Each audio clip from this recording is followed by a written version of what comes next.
পৃথিবীর কোন শক্তি, কোন ন্যাটো, কোন ইউনাইটেড নেশনস, কোন ইউরোপিয়ান ইউনিয়ন, কোন IMF, কোন ওয়ার্ল্ড ব্যাংক, কোন সাম্রাজ্যবাদী শক্তি এই ভবিষ্যৎবাণীকে ঠেকাতে পারবে না।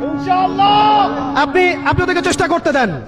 সারা পৃথিবীর সমস্ত মুসলমানকে যদি এখন তারা মেরে ফেলে, তবুও এই অকাট্য ভবিষ্যৎবাণী ইনশাআল্লাহ তাআলা তারা পাল্টাতে পারবে না।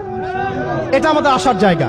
এটাই হচ্ছে চূড়ান্ত বিজয়। এবং ঈসা আলাইহিস সালামের হাতে আগামী 40 বছর, লিখে রাখেন আপনারা, এরপরের 40 বছর ওই বাইতুল মুকাদ্দাস থেকেই সারা বিশ্বে ইসলামী খিলাফা কায়েম হবে ইনশাআল্লাহ। যে খিলাফা শব্দটা এখন রাজনৈতিকভাবে আপনারা নিতে পারেন না, হজম করতে পারেন না।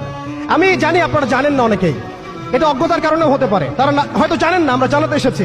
এই যে খিলাফা শব্দটা তারা নিতে পারে না, এই খিলাফাই হবে পৃথিবীর শেষ শাসন ইনশাআল্লাহ তাআলা। এই খিলাফা দিয়ে বিশ্ব শুরু হয়েছিল, এই খিলাফা দিয়েই বিশ্ব শেষ হবে।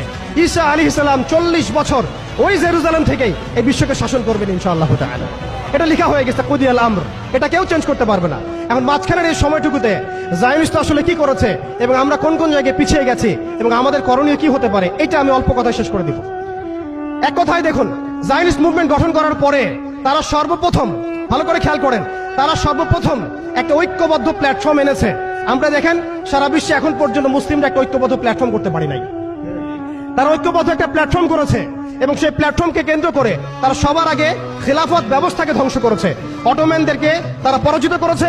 প্রথম বিশ্বযুদ্ধের সেই 1914 থেকে 18-এর মধ্যে তারা বাইতুল মুকাদ্দাসে প্রথম ঢুকেছে এবং তাদের সহযোগী ছিল পশ্চিমা বিশ্ব এবং ব্রিটেন। আজকে আমরা ইসরায়েলের এগেইনস্টে কথা বলি ঠিকই, কিন্তু পশ্চিমা বিশ্বের এগেইনস্টে আমরা কথা বলতে পারি না। আমরা ব্রিটেনের এগেইনস্টে কথা বলতে পারি না।